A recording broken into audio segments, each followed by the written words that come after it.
What's up everybody, Alex here, and this is not a cup of coffee video. As you can see, this is a different type of video altogether. Christmas is upon us, and it's cold here in Savannah. The temperature is dropping, and it's going to be in the 30s this weekend. It's cold, it's rainy, it's the perfect time for a drink and some baseball cards. And I've got a brand new pickup, the last pickup for the year for me. It's this 1952 Topps Monte Irvin. So let's not waste any time. Let's pull this thing up to the camera and take a closer look. This is a gorgeous card. This is a card that's been on my mind really all year long.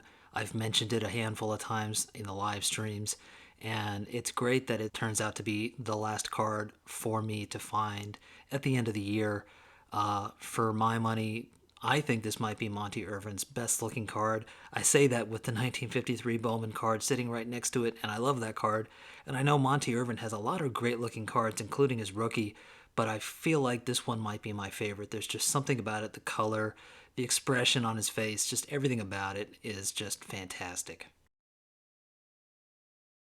Okay, so Montford Irvin. Everyone knows that Monte Irvin was a great player, Hall of Famer, started in the Negro Leagues, was in consideration to be one of the first African Americans in the majors, and was a friend and mentor to Willie Mays.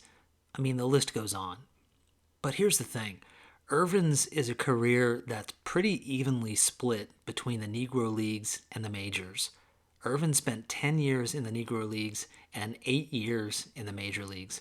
Now, that's important because I feel like it plays a role in how we see the man and how he played the game. Players like Josh Gibson, Cool Papa Bell, Oscar Charleston, those are the kinds of names that we think of when we think of the Negro Leagues. Even a guy like Satchel Paige, who late in his career joined the majors, spent the majority of his career in the Negro Leagues.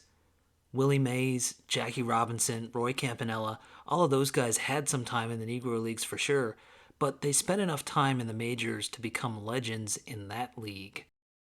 So because his time was so evenly split, it feels like Irvin is just a little bit lower down on the list and sometimes even overlooked, despite his overall accomplishments. What I want to do right now is put aside his accolades with the Giants for a second, and let's just run down some of his achievements before he even joined the major leagues. He was a 4-time Negro League All-Star, perhaps the best player in the Negro Leagues in the early 1940s. He wins the batting title in 1941 before going into the Mexican League for better pay, and he ends up winning the Triple Crown there. It was this moment, actually, of winning the Triple Crown where Irvin recalls feeling like he could play and compete against anyone, anywhere.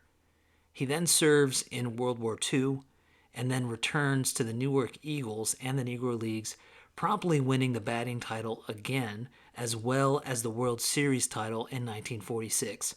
He was 30 years old when he finally broke in with the Giants in 1949. Irvin was the first African American to hold a front office position in Major League Baseball and was on the inaugural committee that selected Negro League players into the Hall of Fame. He ended up becoming the 4th player selected after Page, Gibson, and Buck Leonard. So that's just a quick look at Irvin's background and history. But to wrap this thing up, I've pulled together some footage of him from his years with the New York Giants for a short highlight reel, and I hope you guys will enjoy taking a look. Anyway, that's it for me, guys. I hope all of you have a Merry Christmas and a happy holiday season. Take care out there, and talk to y'all soon.